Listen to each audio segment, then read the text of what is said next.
L'Emmerdeuse, c'est une collection de films documentaires qui n'hésitent pas à mettre le pied dans la porte, à taper l'incruste, à jouer les pots de colle, à poser les questions dérangeantes et à ne surtout pas lâcher le morceau sur les problèmes de société.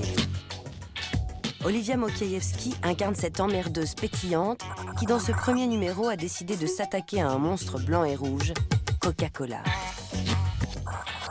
À part du sucre et des bulles, que boit-on vraiment ? Que cache l'opacité de sa couleur caramel? Canette à la main, la journaliste pourtant accro au coke va enquêter jusqu'à plus soif sur le mystère de la boisson aux soi-disant extraits végétaux. France, États-Unis, Mexique, 6 mois d'investigation pour tenter de savoir pourquoi le soda le plus connu de la planète protège mieux sa recette que Fort Knox et Lingo. Coca-Cola est la formule secrète, à suivre tout de suite dans Infrarouge.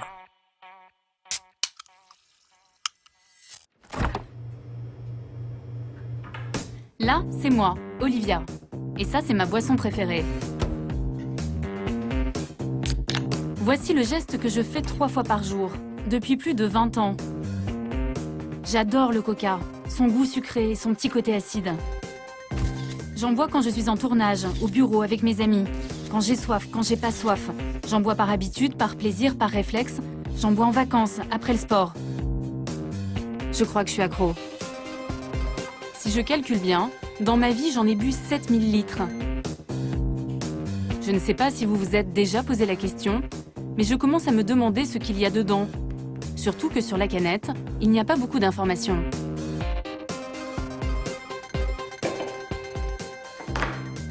Vous pourrez vous opposer à cet enregistrement en nous faisant part de votre refus. Léa Guimau, bonjour. Oui, bonjour madame, je suis bien au service consommateur ? Oui, vous êtes au service consommateur Coca-Cola. Oui, bonjour. Je vous appelle parce que je consomme très régulièrement votre boisson. En fait, je voulais savoir ce que vous mettiez dans le coca. Donc le Coca-Cola classique, c'est de l'eau qui est gazéifiée avec du sucre et des arômes naturels. D'accord, et tout ce qui est arômes naturels, c'est quoi? Dans les arômes, ce sont les extraits végétaux. Et c'est quoi alors, les extraits végétaux? Alors par contre, ça fait partie de la recette secrète. Il y a très peu de gens dans le monde qui connaissent la composition exacte de la liste exacte de l'ensemble des arômes qui lui donne son goût unique. Donc la réponse est claire pour vous? Allez, la réponse est claire. D'accord, je vous remercie de votre appel, je vous souhaite une bonne journée. Merci à vous, au Au revoir. revoir madame. Bon, ce qui est clair, c'est que je n'ai pas ma réponse. Alors la formule secrète la mieux gardée au monde, je vais aller la chercher moi-même, quitte à passer pour une emmerdeuse. Et je vais même en faire un film.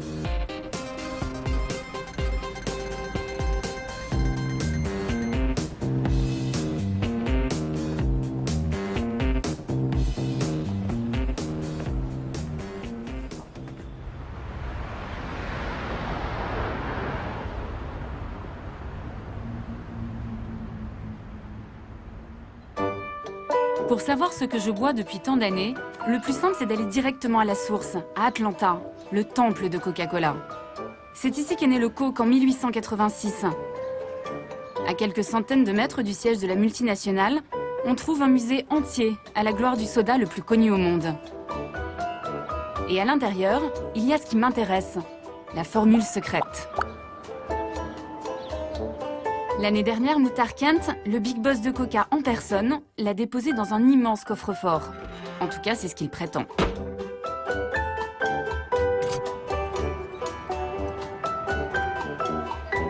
Bon, alors il est où ce coffre? Merci à vous d'être venus et bienvenue dans le monde de Coca-Cola. C'est parti! Je me glisse entre les touristes et les fans de la marque. Coca-Cola a accepté de me laisser entrer avec une caméra, mais à condition de ne parler à aucun visiteur et d'être escorté par le service d'ordre maison.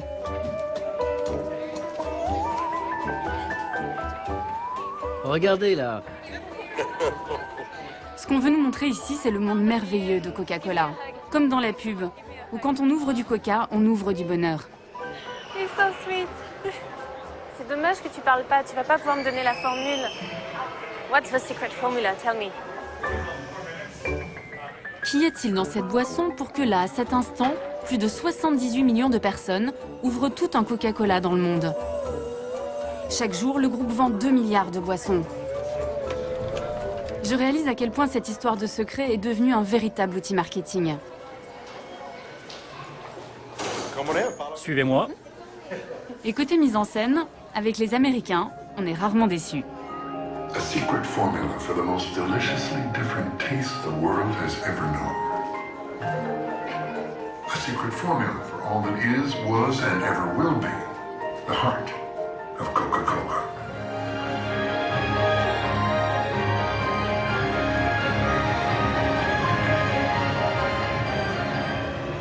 The secret formula for Coca-Cola is here.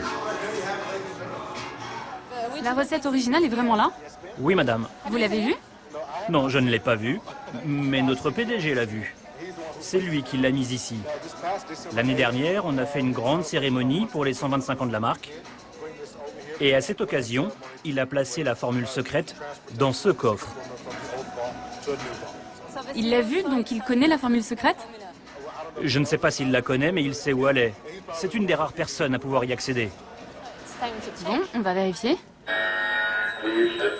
Je ne peux pas l'ouvrir, ça ne marche pas. Vous devez reculer. Vous ne pouvez pas l'ouvrir. Mais je veux savoir. Vous devez reculer. Vous avez déclenché l'alarme. Vous voulez dire que la sécurité va débarquer? Non, ce qui va se passer, c'est que ce sont des policiers qui vont arriver. Ah oui, ok, moi je les attends. Bon, combien vous voulez pour me laisser ouvrir le coffre? Sécurité, ici Tim. Pas de souci. C'est nous qui avons déclenché l'alarme. Je crois que tout ça c'est surtout du spectacle. La recette est là, mais je ne peux pas vous la montrer. Alors qui dois-je contacter pour connaître la formule? Bon, je suis sympa avec mes questions, mais la sortie, c'est par ici. Je n'en saurai pas plus. Ah, j'ai quand même droit à un petit cadeau de départ. Timothy, c'est gratuit, je peux en boire autant que je veux? Tout ce que vous voulez, autant que vous voulez. Mais je vais être malade. Non, pas de souci. C'est comme si vous étiez enfermé dans un magasin de jouets.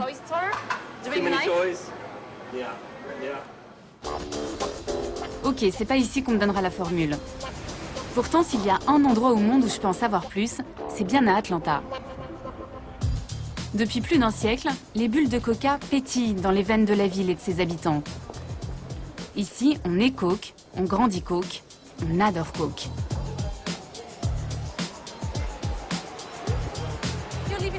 Vous vivez à Atlanta, vous pouvez peut-être m'aider à savoir ce qu'il y a dedans. J'en ai aucune idée. Et ça vous ennuie pas? Ça m'ennuie pas du tout. Vous connaissez tous les ingrédients du Coca-Cola? Ah non, pas du tout. On n'a pas le droit, vous savez, c'est secret. Vous n'avez pas le droit, mais vous êtes une consommatrice? Oui, mais c'est pas grave, ils ont le droit d'avoir leur secret. Vraiment? Ça ne vous embête pas? Non. Est-ce que vous savez ce qu'il y a dedans? Ce qu'il y a dans le coca? Non, ils gardent ça très secret. Et vous n'êtes pas curieuse de savoir ce que vous buvez? Non, j'aime ça, c'est tout. Vous leur faites confiance? Bien sûr. Je suis la seule à vouloir savoir ce qu'il y a dans le Coca-Cola. C'est dingue. La seule? Pas tout à fait. D'autres avant moi ont tenté de percer le mystère Coca. Des concurrents de la marque, des fans, des chimistes ont même analysé la célèbre boisson. Sans succès. Difficile de trouver quelque chose quand on ne sait pas ce qu'on cherche. Personne n'est parvenu à identifier la totalité des ingrédients, jusqu'à l'année dernière, où une radio américaine a annoncé une découverte incroyable. Nous pensons que nous avons trouvé la recette originale du Coca-Cola. Et je ne plaisante pas. Je ne plaisante pas, la recette la plus secrète du monde. Je l'ai là. On l'a trouvée dans un vieux journal. C'est un journaliste, un certain Charles Selter, qui aurait publié la recette originale du Coca-Cola. Je voudrais avoir le numéro d'un certain Charles Salter dans la région d'Atlanta. J'ai retrouvé Charles Salter. Il vit dans la banlieue chic d'Atlanta. Bonjour et bienvenue. Il est aujourd'hui à la retraite, après avoir travaillé 25 ans dans le journal local. J'espère que vous allez m'en apprendre un peu plus au sujet de la formule secrète. Le trésor de Charles Salter est quelque part dans cette pièce. Voici mon atelier de pêche. C'est votre hobby? Pêcher, c'est ma passion. Pourquoi vous n'iriez pas chercher dans ces cartons là-bas? La formule est par là? Jetez un petit coup d'œil. Des cassettes. C'est peut-être ici? Non, là, c'est des vieilleries. Ça peut pas être ça, là? Yes. Voilà. C'est excitant. It's so exciting. So you think it's Vous pensez qu'elle est là? Ah, voilà la photo. Je l'ai prise en 1979. J'avais un ami qui vivait dans la région. Il tenait un drugstore à Gainesville. Et un jour, il me dit « Charles, il faut que tu vois quelque chose. » Et là, je vois un document intitulé « L'authentique Coca-Cola ». Quand j'ai vu ça, je me suis dit « Mon Dieu, j'ai l'histoire de l'année. » Ce document daterait de 1910. Il s'agirait d'une copie manuscrite de la recette originale en mauvais état. Je découvre les fameux extraits végétaux que Coca refuse de donner. Première surprise, il y aurait de l'alcool, mais aussi du citron, de l'orange, de la coriandre, et tout en haut de la liste, un ingrédient qui me fait halluciner. What's that? C'est quoi ça? F-E, Coca. Extrait. Extrait de feuilles de coca.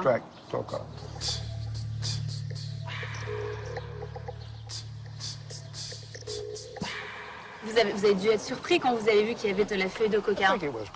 Ça a été une grande surprise pour pas mal de gens quand ils ont découvert cette liste d'ingrédients. Et je peux vous dire qu'à Atlanta, on en a beaucoup parlé.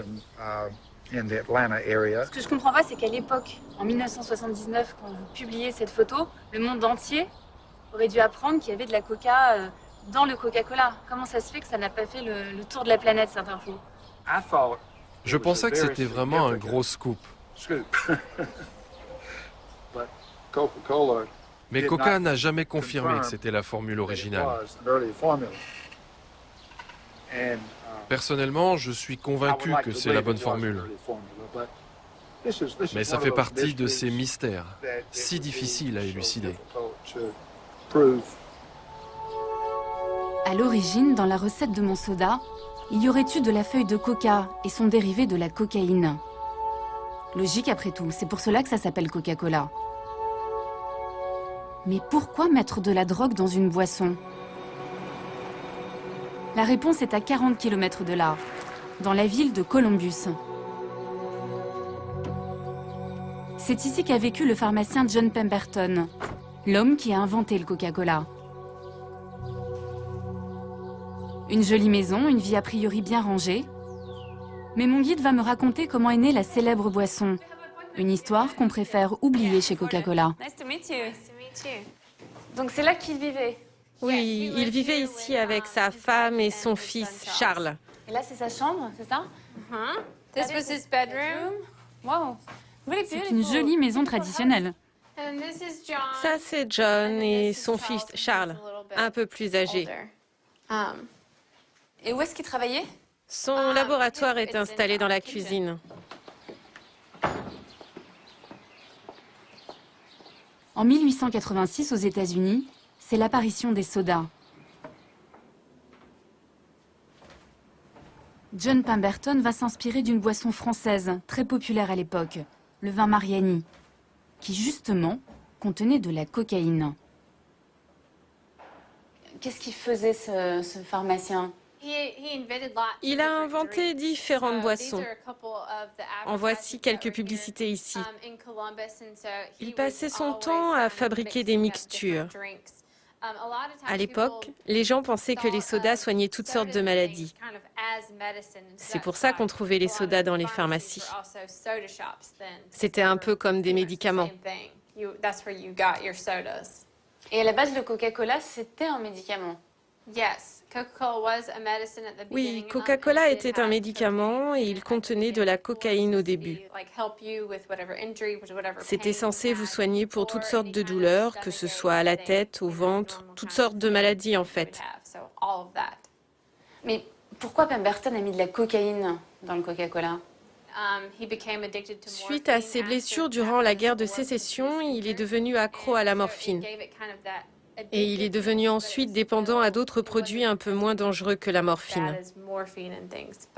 Vous faites visiter cette maison à des classes, des enfants, et vous leur dites pas, en fait, qui était vraiment le docteur John Pemberton. Vous leur parlez pas de son problème avec la drogue, vous parlez pas de cocaïne? Non, on donne juste aux enfants des informations basiques sur Coca. On ne leur parle pas de la cocaïne. On préfère leur donner une image plus idéalisée de la cocaïne. Enfin, pardon, du Coca. Un pharmacien accro à la cocaïne qui met de la drogue dans sa boisson, ça fait un peu tâche dans le monde merveilleux de Coca. À Atlanta, comme souvent aux États-Unis, on protège les symboles de l'Amérique. Et tant pis pour ces écoliers qui n'apprendront qu'une partie de l'histoire. Mais moi, ce qui m'intéresse, c'est de savoir s'il y a toujours de la feuille de coca dans mon soda.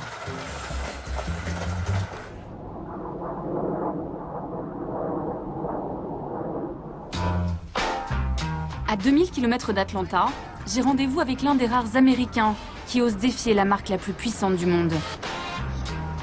Au pied du pont de Brooklyn, voici le repère de Ray Rogers, le fondateur du collectif Killer Coke.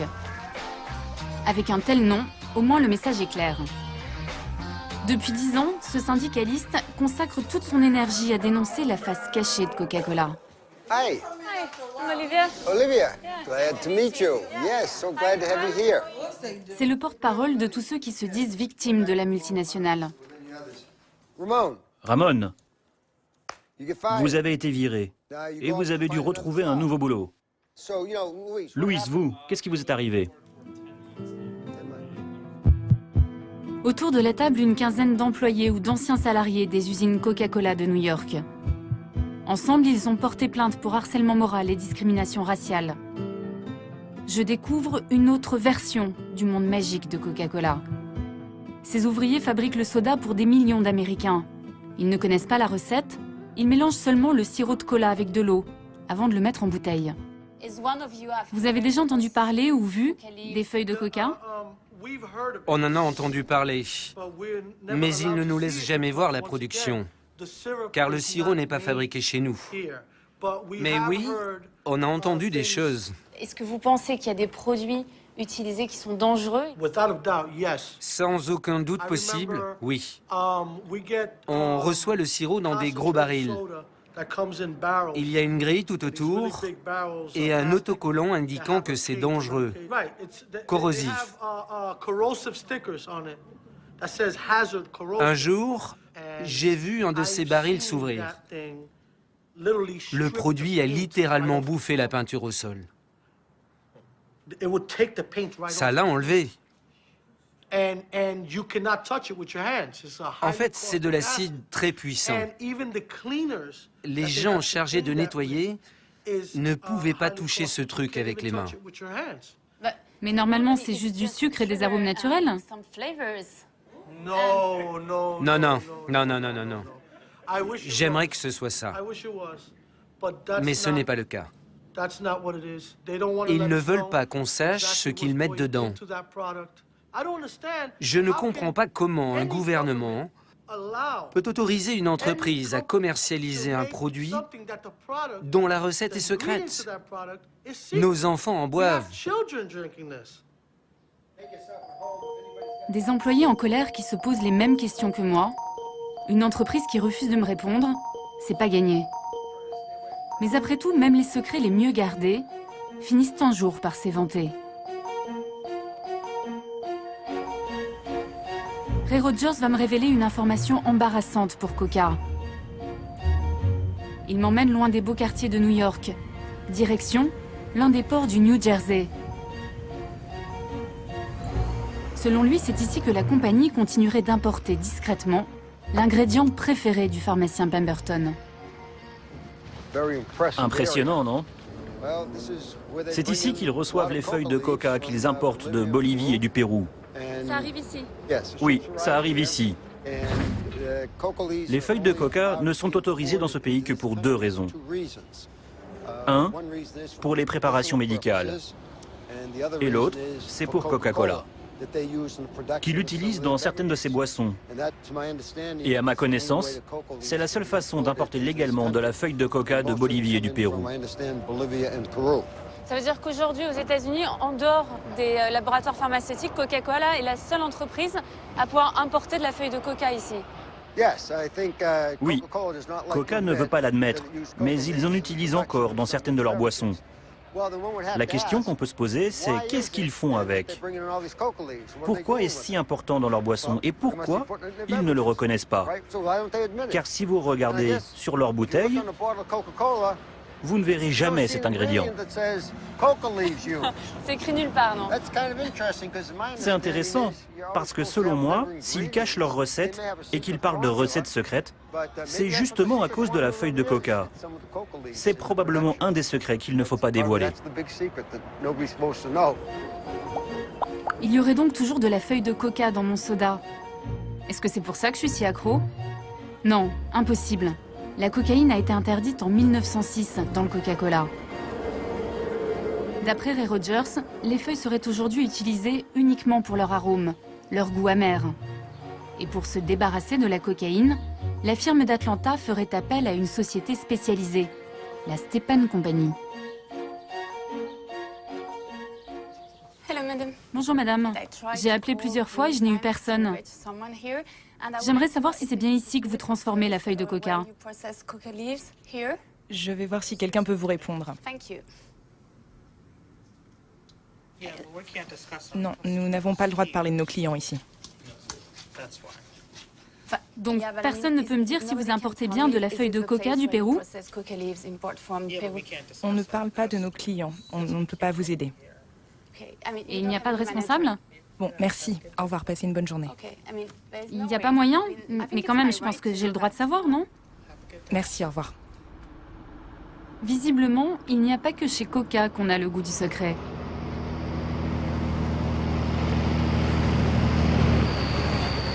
Bonjour monsieur, vous venez d'amener des feuilles de coca dans l'usine? Monsieur, est-ce que vous allez chez Coca-Cola? Je ne vais pas chez Coca, mais ma cargaison va chez Coca. Pourquoi? Stepan importe de la feuille de coca, n'est-ce pas? Je ne sais pas ce qu'ils font. Mais qu'est-ce que vous transportez? J'ai des barils de liquide. Quel genre de liquide? Je sais seulement que ça va chez Coca. C'est peut-être du sirop, j'en sais rien. Vous ne savez pas ce que c'est? C'est un liquide alimentaire. Je veux savoir ce que je bois, donc je cherche à connaître les ingrédients. Ils ne nous laissent pas savoir. Oui, c'est secret. Bien sûr, comme toujours. Stepan fournirait donc un mystérieux liquide à Coca-Cola. Mais ce produit a-t-il oui ou non un lien avec la feuille de coca? Excusez-moi, vous vivez ici? J'habite à côté. Est-ce que vous connaissez Stepan? Ouais, je connais. Vous savez ce qu'ils font? Il y a longtemps, j'y travaillais. Il faisait de la cocaïne. Il faisait de la cocaïne? Je vous parle de ça il y a 15 ans. Il faisait de la cocaïne. C'est ce qu'on m'a dit. Et maintenant, vous savez ce qu'ils font? Je travaille plus là-bas. Coca-Cola continue d'utiliser de la feuille de coca. Oui, bien sûr. Et on m'a dit que c'était ici qu'elle était transformée. C'est possible, puisqu'ils fabriquent de la cocaïne pour les labos pharmaceutiques. Excusez-moi, vous êtes au courant qu'il y a une usine juste en face qui importe de la feuille de coca? Vous en avez entendu parler? Non, pas du tout. L'entreprise s'appelle Stepan. Ils fabriquent de l'extrait de coca pour Coca-Cola. Vous êtes au courant? Non. Ça ne vous pose pas de problème? Si, bien sûr. Mais ici, il y a une usine qui importe de la feuille de coca et qui la vend. Et la ville est d'accord? Bien sûr que oui. Bon, si je comprends bien, il n'y a plus de cocaïne dans mon soda. Mais en attendant, je bois probablement sans le savoir de l'extrait de feuille de coca depuis 25 ans.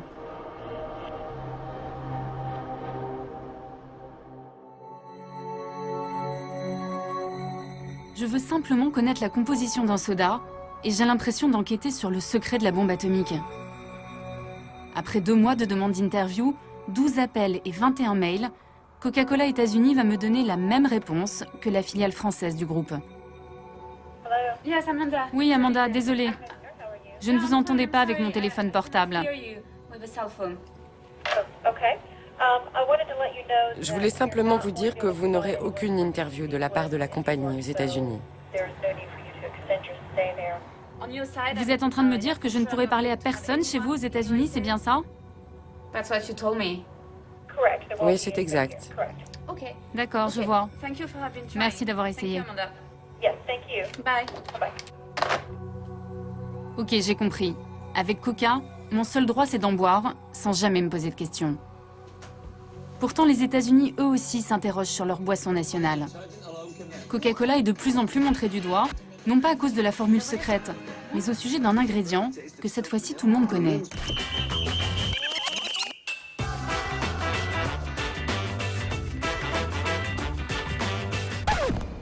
Vous ne mangeriez jamais 16 sachets de sucre. Pourquoi les boire alors? Il y a 16 sachets de sucre dans un demi-litre de soda.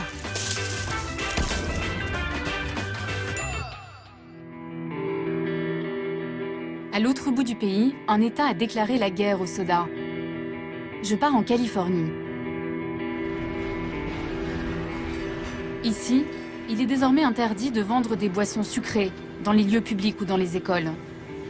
Il faut dire que 40% des Californiens sont en surpoids ou obèses.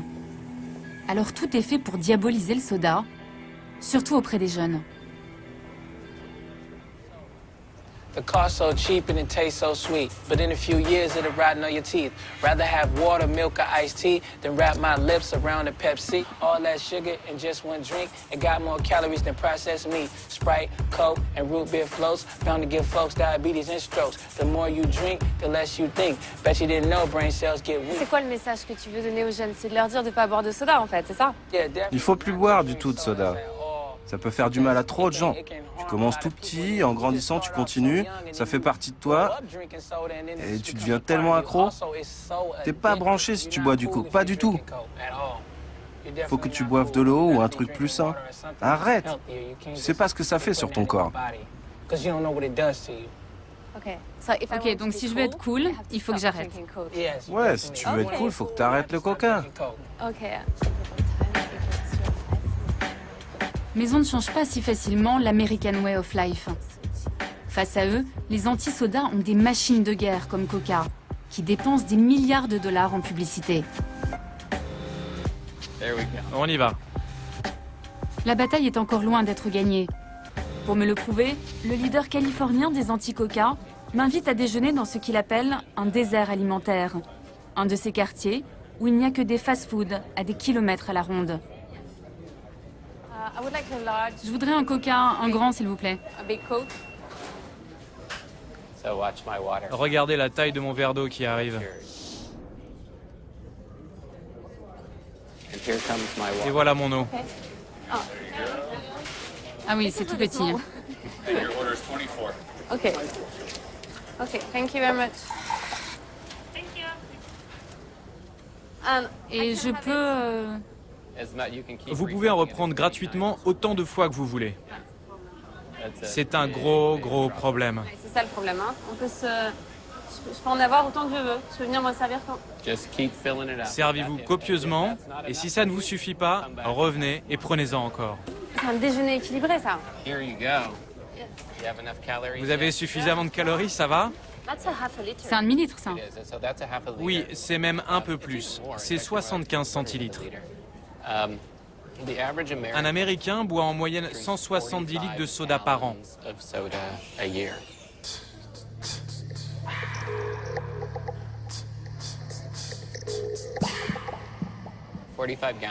170 litres, ça représente 20 kilos de sucre. Mon fils pesait 20 kilos à l'âge de 5 ans. Donc l'Américain moyen boit l'équivalent d'un enfant de 5 ans par an. C'est un tsunami de boissons sucrées. C'est quoi l'intérêt pour les grandes compagnies de soda d'augmenter la taille? Parce que c'est toujours le même prix, c'est très peu cher. Donc c'est quoi leur but? Pourquoi ils veulent augmenter les quantités? Je pense que tout ce qu'ils font, ils le font pour augmenter leurs ventes. Si vous en buvez beaucoup aujourd'hui, il y a de grandes chances que vous en buviez plus demain. Donc ça peut être une bonne affaire d'acheter un litre de soda dans un restaurant, mais quand vous allez aller au supermarché, vous allez le payer bien plus cher. Leur seule motivation, c'est de gagner toujours plus d'argent. C'est leur boulot, c'est normal. Mais c'est la première génération d'enfants aux États-Unis qui risque de vivre moins vieux que leurs parents. On doit trouver une solution pour contrer ces boissons sucrées. On le doit. La vie de nos enfants en dépend. Bon, bah c'est bon, vous avez gagné. Vous m'avez coupé l'appétit. Merci. Bon appétit. Il y a 50 ans, nous buvions 4 verres de coca par an. Aujourd'hui, les boissons sucrées sont en train de remplacer petit à petit l'eau et le lait. Les sodas sont même devenus la première source de sucre et de calories dans l'alimentation des Américains.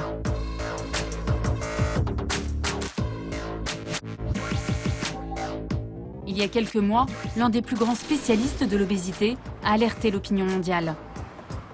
Selon le Dr Lustig, le sucre qu'on aime tant dans les sodas est tout simplement un poison. Est-ce que vous pouvez me montrer l'équivalent de sucre qu'il y a dans cette canette? Est-ce qu'on peut voir combien ça fait?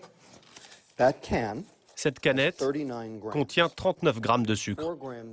Une cuillère à café, c'est 4 grammes. Donc en gros, elle contient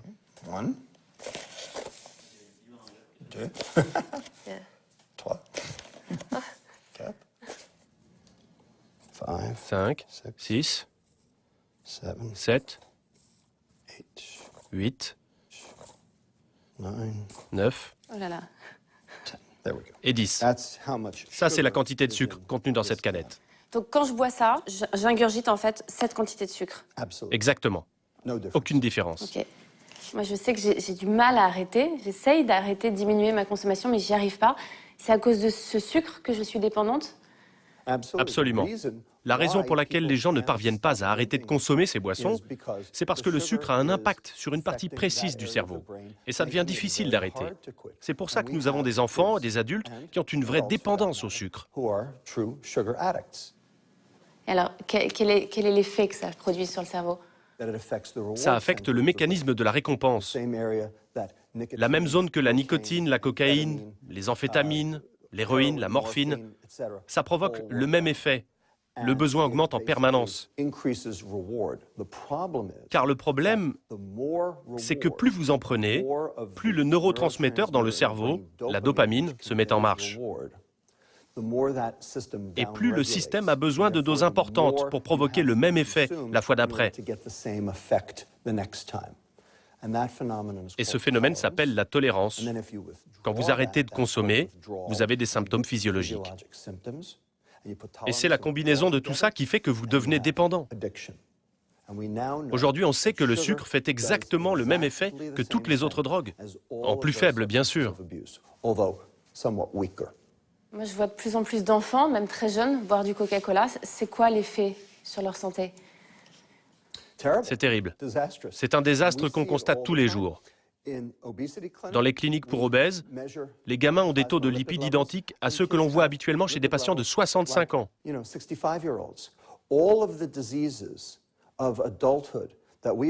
Toutes ces maladies d'adultes dues à la vieillesse, on les voit maintenant chez des enfants âgés de 8 à 10 ans. C'est un désastre. Le diabète de type 2, par exemple, est spécifiquement lié à la consommation de sucre, et on travaille là-dessus. Vous avez l'air très en colère contre cette industrie. Je soigne des enfants obèses. Je soigne des enfants qui vont mourir jeunes. Ils vont perdre 20 à 30 ans d'espérance de vie. Et ils vont coûter à ce pays 192 milliards de dollars de perte de productivité. Il n'y aura plus d'assurance maladie en 2024. La sécurité sociale ne pourra plus suivre. J'ai de bonnes raisons d'être en colère. Je suis médecin et mon rôle est de soigner des gens. Et je ne peux pas le faire si l'industrie alimentaire les détruit. Oui, je suis un peu en colère. Mais si je fume, si je bois de l'alcool, je sais que je prends un risque. Quand je bois du coca, j'ai juste l'impression que ça va me faire un peu grossir, mais je me doute pas une seconde que c'est si dangereux pour la santé. Combien d'années allez-vous perdre si vous fumez 2 paquets de cigarettes par jour? Environ 20 ans. C'est à peu près la même chose si vous buvez 2 canettes de soda par jour. Vraiment? Really?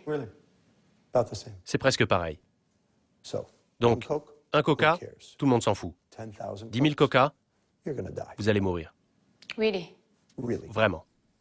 Mourir de quoi? Attaque cardiaque, AVC, cancer, démence, diabète. En même temps, moi, ça fait 25 ans que je bois 2 canettes par jour et je suis en bonne santé, je suis pas obèse. Qu'est-ce que vous en savez? Vous n'êtes pas obèse, c'est sûr. Mais vous êtes certaine d'être en bonne santé? Et peut-être que vous faites assez de sport pour éliminer les graisses, pour brûler les calories. Et si c'est le cas, tant mieux. Le problème, c'est que vous n'êtes pas représentatif du consommateur moyen. C'est sûr qu'après ça, on voit les choses un peu différemment. Voici vos sodas. Et votre obésité. Vos maladies cardiaques. Et votre accident cérébral. Attendez! Vous ne voulez pas votre diabète aussi?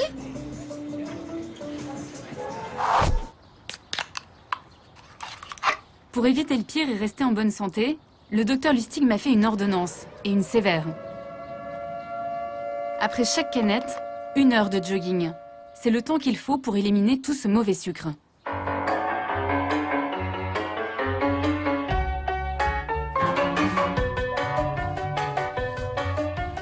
Je vous dis pas quand j'en prends 3 dans la journée.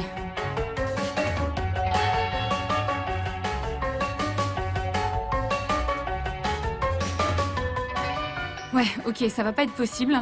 Il va vraiment falloir que j'arrête. À moins que...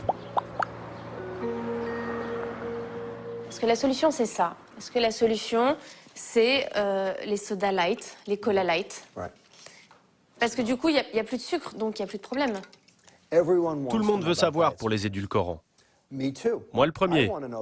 J'aimerais bien savoir si c'est la solution. Mais il y a un problème. On ne sait absolument rien à leur sujet. On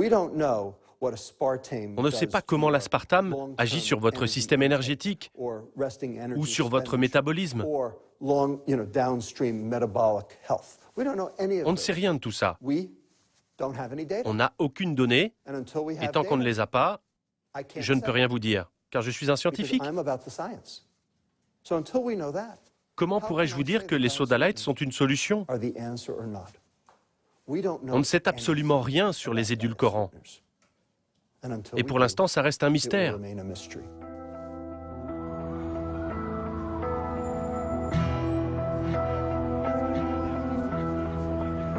Donc en gros, j'ai le choix entre boire du sucre en étant certaine qu'à haute dose c'est dangereux, ou boire du light en étant sûre de rien. Dans les 2 cas, il y a un ingrédient auquel je n'échapperai pas. C'est le E150D, plus connu sous le nom de colorant caramel. C'est lui qui donne à tous les colas leur couleur si caractéristique. Un colorant controversé en Californie. Coca-Cola et Pepsi ont même dû en modifier le dosage dans cet État américain.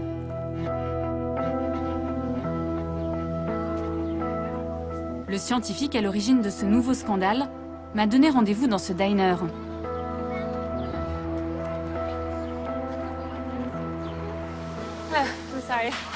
Bonjour, vous avez déjà commandé? Non. Je peux avoir un coca, s'il vous plaît? Et pour moi, juste un verre d'eau, s'il vous plaît. Vous ne buvez pas de coca, n'est-ce pas? Non, je n'ai pas bu un coca depuis très très longtemps. Il y a 5 ans, il a été prouvé que le colorant caramel contenait un élément cancérigène. Ce que les fabricants de ce colorant font, c'est qu'ils prennent du sucre, y ajoutent de l'ammoniac, puis des acides, et mélangent le tout à haute pression. Ça crée la couleur caramel, mais ça crée aussi de nouvelles molécules. L'une de ces molécules est connue sous le nom de 4-MI. Dernièrement, des études ont démontré que ce composant provoque des cancers chez les animaux et très probablement chez l'homme. L'État de Californie a dit à l'industrie du soda qu'elle serait obligée de mettre un avertissement sur leur boisson tant que celle-ci contiendrait ce composé. Ça causerait quoi comme cancer, ce colorant caramel? A priori, cela provoquerait la leucémie.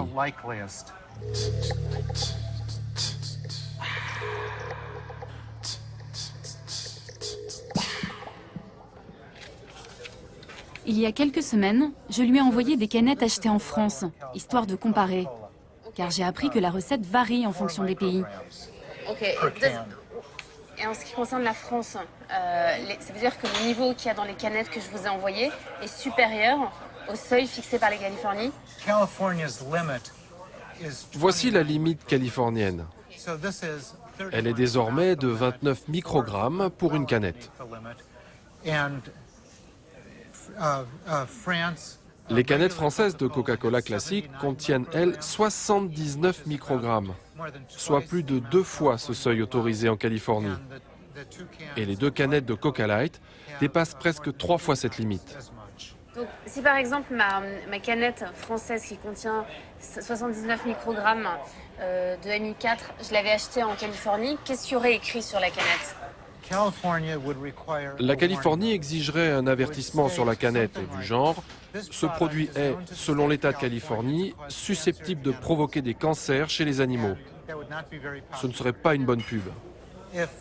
Si 50 000 personnes consomment un Coca-Cola une fois par jour, cela provoquerait un cancer à l'une d'entre elles, soit un cas sur 50 000. Ce n'est pas énorme, mais si vous multipliez par la population totale de la France, le chiffre augmente considérablement. À ce jour, seule la Californie s'est attaquée à ce colorant chimique. En Europe, du côté des autorités sanitaires, on n'est pas inquiet.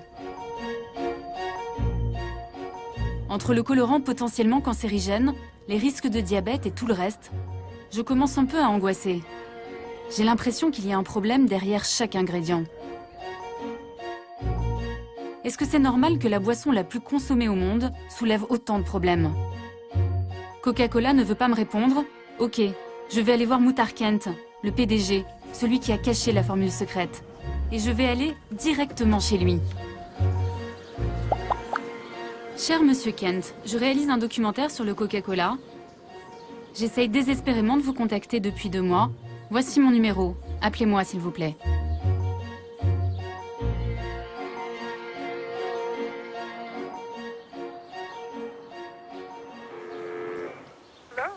Bonjour. Désolée de vous déranger. Je cherche à joindre Monsieur Kent. Je viens de France et j'aimerais vraiment le contacter. J'ai tout essayé. Comment est-ce que je peux arriver à lui parler?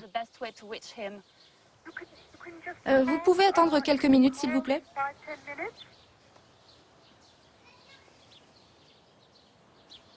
Oh, yes. Hello?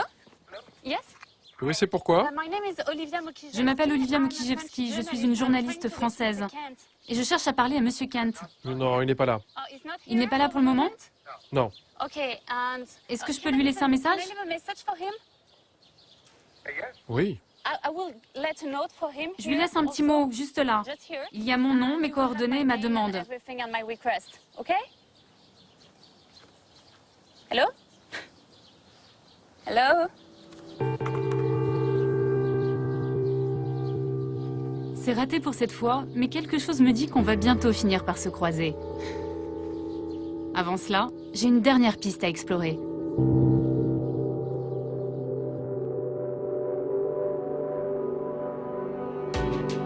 Elle concerne un autre ingrédient de Coca et pas n'importe lequel. Le principal, l'eau. Il en faudrait en moyenne 3 litres pour faire 1 litre de Coca-Cola.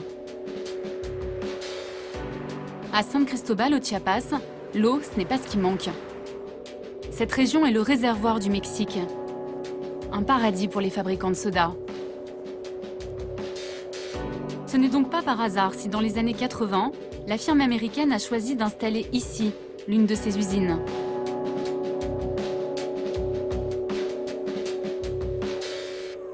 Antonino Garcia enquête sur Coca depuis plus de 10 ans. Alors pourquoi ils ont décidé de s'installer ici exactement? Coca-Cola s'est installé ici pour pomper l'eau de la région. Ils puisent directement dans la nappe phréatique de San Cristobal. C'est le réceptacle de 2 volcans, le Huitepec et le Santeguitz. Et c'est ici, en sous-sol, qu'est stockée la majorité de l'eau. Ils sont installés stratégiquement pile sur le manteau phréatique. Et Coca-Cola prélève beaucoup d'eau ici? Ils extraient environ 750 000 litres par jour. C'est quoi? C'est l'équivalent de quoi? Ce volume d'eau permettrait d'alimenter 10 000 habitants de la ville tous les jours. Et depuis peu, ils creusent un nouveau puits. Ils vont donc augmenter le pompage.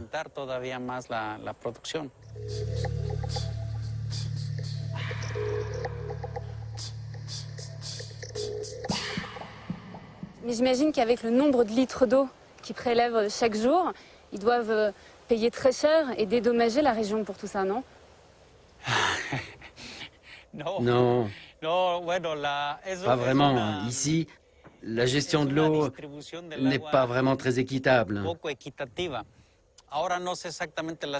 Aujourd'hui, on ne connaît pas les chiffres, mais en 2003, ils ont payé environ 25 000 € pour l'année. C'est ridicule. 25 000 € pour des centaines de millions de litres d'eau. Le principal ingrédient de Coca ne coûterait quasiment rien à la compagnie. D'après Antonino, si le géant américain est si bien traité au Mexique, c'est grâce à Vicente Fox, le président du pays jusqu'en 2006. Et devinez ce qu'il faisait Vicente Fox avant de devenir président. Eh bien, il était PDG de Coca-Cola Mexique.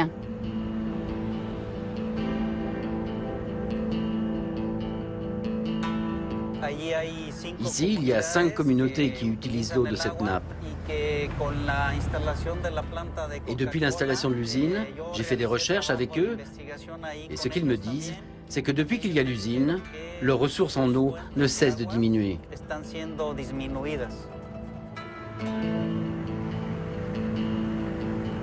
Les premières familles touchées se trouvent à Ocotal, sur les flancs du volcan, juste au-dessus de l'usine de Coca.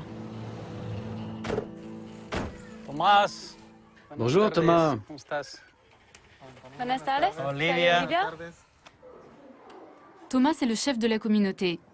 10 personnes vivent dans cette maison.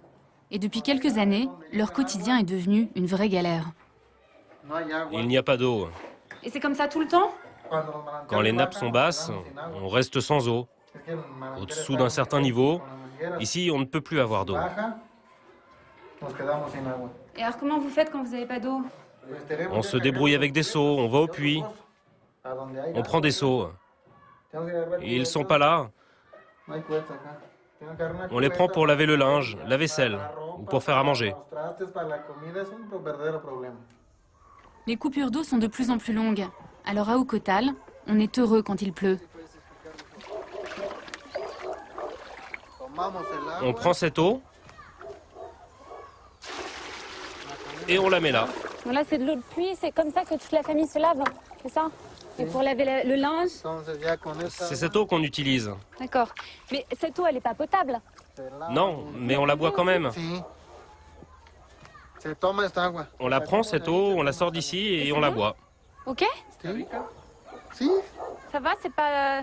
Bah, ça nous désaltère. D'accord, mais vous n'êtes pas malade quand vous buvez cette eau? Nous, les adultes, ça va.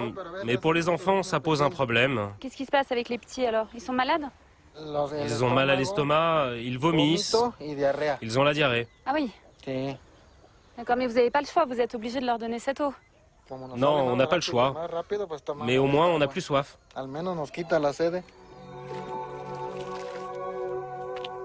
Privés d'eau dans une région qui en regorge. Les habitants d'Ocotal ont contacté Coca-Cola. Mais la multinationale affirme qu'il n'y aurait aucun lien entre ces pompages intensifs et la pénurie d'eau.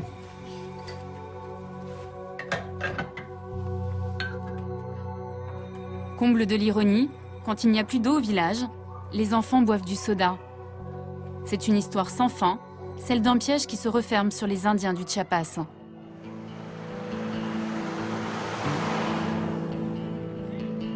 Les Mexicains sont devenus les plus gros consommateurs de coca au monde. Et au Chiapas, on atteint des records. Près de 3 canettes par habitant et par jour.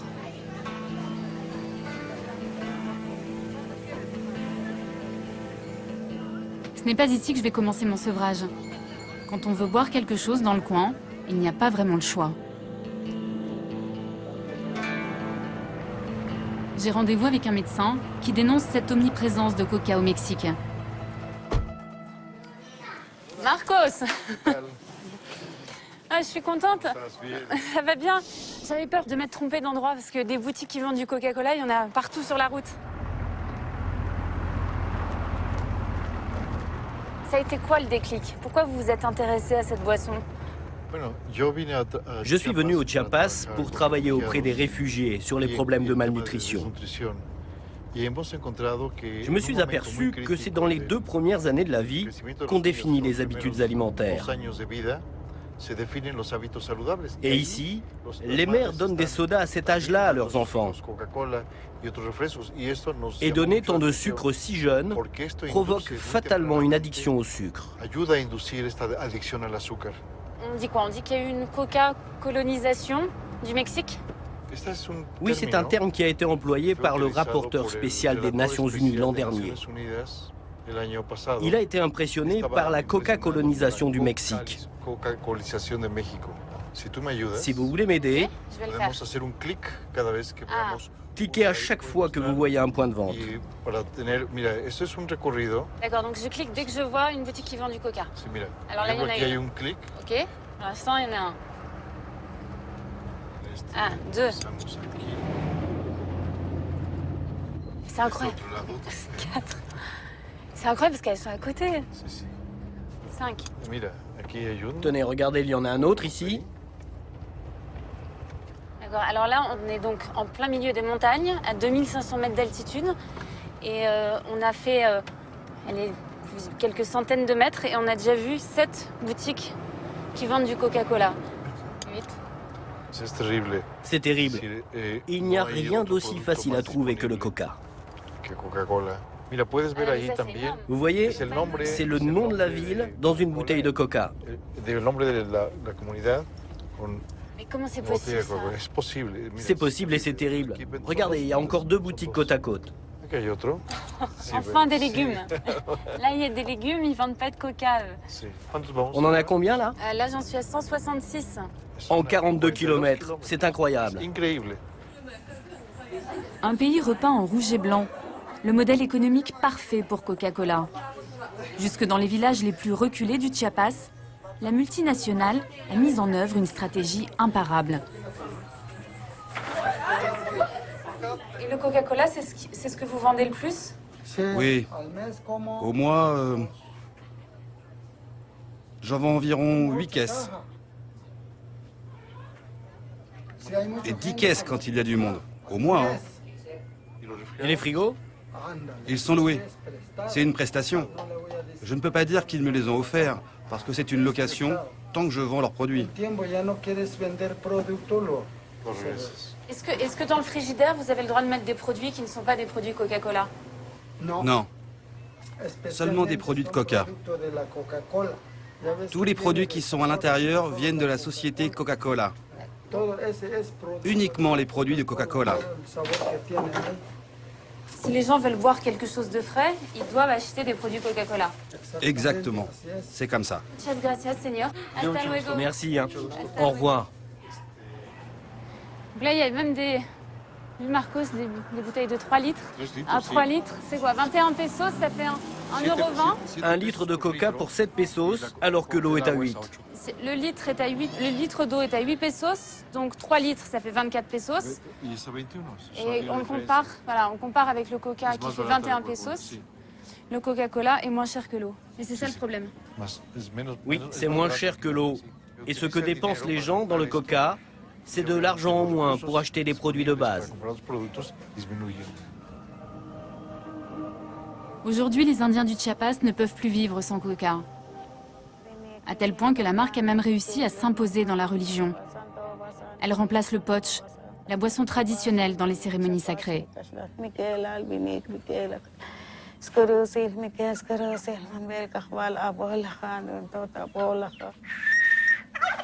Dans cette famille, la prière du jour est dédiée au petit garçon qui a de la fièvre.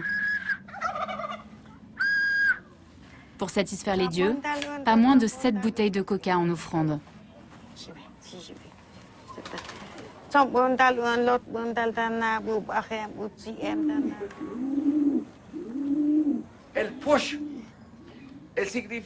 Le posh, c'est l'alcool local. Avant, ça servait à chasser les mauvais esprits. On l'utilisait pour ça. On en faisait don pour notre corps, pour notre âme, pour notre esprit. Et maintenant, on y a rajouté le Coca-Cola. Ce sont nos croyances. On croit que ça chasse le mal. Et on voit ça partout dans le Chiapas. Au Guatemala, dans toute la région. C'est notre culture maintenant. Le Coca-Cola, ça permet de chasser les esprits parce que du coup on rote et donc l'esprit est chassé du corps, c'est ça? Oui, c'est ça. Okay. C'est notre croyance. Et Coca s'en est emparé il y a 30 ou 40 ans. Au Mexique, 70% de la population est déjà en surpoids ou obèse. Selon l'Observatoire mexicain de la santé, en 2020, ce sera 100% de la population.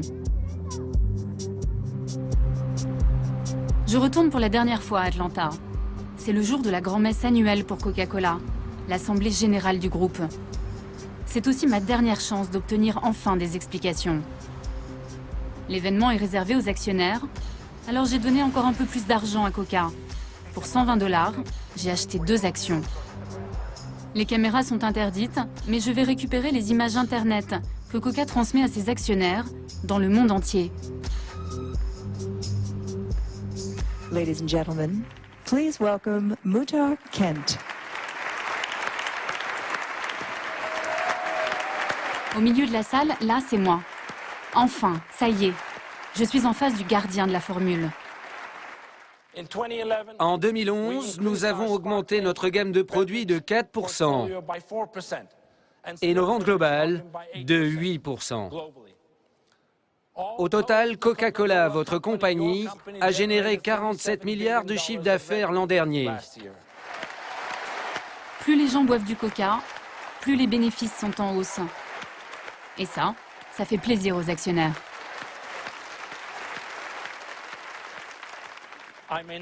Je ne serai pas en mesure de répondre à toutes vos questions, mais je vais donner la parole au plus de gens possible. 6 personnes seulement seront choisies au hasard. Mes chances sont minces. Mais à la 4e question... Monsieur le Président, voici Olivia Mokiejewski. Bonjour, Monsieur le Président. Je viens de France pour être avec vous aujourd'hui. Monsieur Kent, vous êtes probablement l'une des rares personnes dans le monde à savoir ce qu'il y a dans le coca. Les consommateurs comme moi n'ont pas cette chance et ne savent pas ce qu'ils boivent. Le peu d'informations disponibles sur cette recette pose une seule question. Que buvons-nous? Vous dites, monsieur, vouloir faire de ce monde un monde meilleur. Alors pourquoi utilisez-vous autant de sirop de sucre, alors que tous les chercheurs indépendants affirment que c'est dangereux pour la santé? Pourquoi utilisez-vous un colorant caramel chimique, alors qu'il en existe des naturels? Pourquoi prélevez-vous autant d'eau au Mexique et en Inde? Et enfin, pourquoi ne dites-vous pas que vous utilisez toujours de la feuille de coca dans votre recette? Merci, monsieur, pour votre attention. Merci d'être venu de France pour assister à notre Assemblée générale. Je tiens à vous dire clairement que nos 3000 produits sont sains. Nous sommes fiers de la qualité de tous ces produits. Nous sommes fiers de nos standards de fabrication, qui sont souvent bien supérieurs aux normes légales des pays, de tous les pays dans lesquels nous les produisons. Bon allez, je vous épargne les 2 minutes 15 de langue de bois. Muhtar Kent m'a répondu, mais ne m'a rien dit.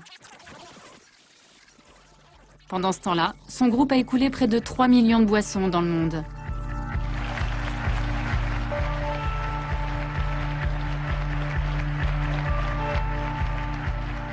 À la sortie, je vais retrouver Ray Rogers, le fondateur de Killer Coke. Lui aussi était à l'Assemblée générale.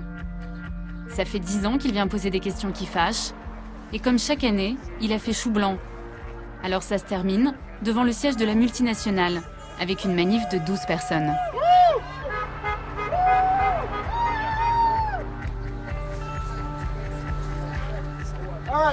Ok tout le monde. Est-ce qu'on peut essayer de faire juste une ligne, côte à côte? Allez, s'il vous plaît, est-ce que vous pouvez juste bouger un peu pour qu'on puisse faire cette ligne? Il faut faire une ligne. Là, vous n'êtes pas nombreux, vous n'avez pas l'impression de prêcher un peu dans le désert? Le plus important pour nous, c'était qu'on soit présent pour l'Assemblée générale, qu'on signale notre présence, et qu'il existe des images pour montrer qu'il se passe des choses, même ici, à Atlanta, le berceau de Coca-Cola. Et si vous regardez, nous sommes épaulés de quelques indignés d'Atlanta, et on demande une entrevue. Et s'ils nous arrêtent, eh bien nous reviendrons plus nombreux la prochaine fois. Et on leur rendra la tâche plus dure encore. Donc c'est un peu David contre Goliath. Mais ici, nous sommes des centaines de David.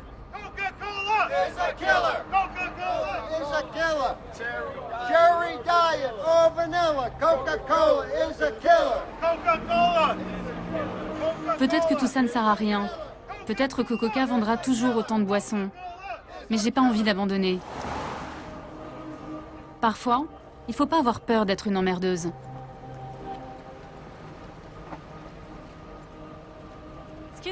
Excusez-moi, monsieur, je suis journaliste.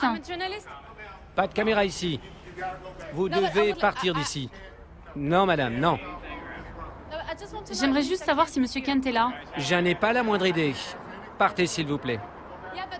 Oui, mais on m'a dit que... Derrière. Non, madame. Non, vous traversez. Vous repartez de l'autre côté. J'aimerais juste poser une question. Pas de question. Mais je suis une consommatrice. Bonne journée, madame. Ok, je peux parler à personne ici. Non, madame. En 6 mois d'enquête, j'ai découvert la face cachée de Coca. Celle qu'on ne voit jamais dans les publicités. Celle que le marketing cherche à effacer. J'ai compris aussi qu'avec la formule secrète, Coca a trouvé le meilleur moyen d'éviter les questions qui dérangent.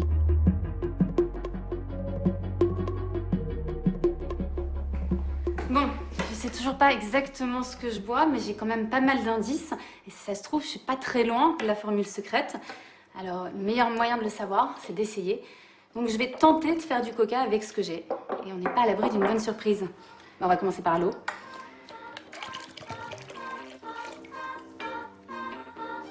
Bon sucre, 100 g de sucre. Pour l'instant, je pense que jusque-là, je suis dans le vrai. Fameux colorant caramel. On va en mettre quelques gouttes seulement. Bon, déjà là, on se rapproche de la couleur. Ah, alors ensuite, feuille de coca. Mais je m'appelle pas coca, donc moi, je peux pas en importer. Alors, je vais me contenter du maté. C'est de l'infusion de feuilles de coca. Quelques gouttes de vanille. Alors, la caféine. Donc on va en mettre un petit peu. Et du jus de citron. Voilà, là il y a de l'alcool, enfin, c'est de l'alcool alimentaire. Bon, là je vais m'attaquer aux fameux arômes naturels, ceux qui sont si secrets. Il y a de l'orange, du citron encore, il y a noix de muscade, fleur d'oranger.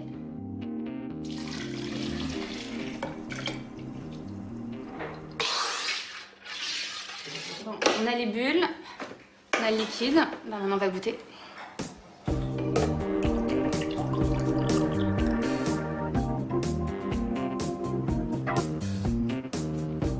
Ouais. Un peu le goût d'un cola bon marché. Moi, j'en bois trop, moi. J'arrive pas à juger. Allez, Bruno, viens goûter. Dis-moi ce que t'en penses. Ok.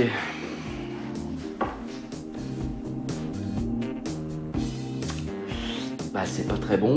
Viens voir goûter, okay. Là, c'est vraiment pas bon. Allez, Richard, allez, viens voir. Hop, bougez pas.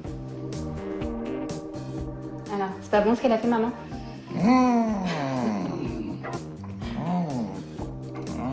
Bon, allez, on va trancher. Romain. C'est l'alliance du sucre et de l'acide, hein, c'est pas mal. Moi, j'en bois jamais, donc je suis neutre. Non, ça pue pas. Vous aimez pas le coca aussi. En tout cas, ça colle bien comme Non, le coca. tu sais à quoi ça me fait penser, sérieusement? Aux bonbons Coca-Cola. Ah, bah au moins, si on n'a pas la formule du coca, on a la formule. En même temps, hein, t'es pas censé arrêter d'en boire? Si, bah là, ça va me dégoûter peut-être alors. Vous entendez le cri du coca tous les semaines?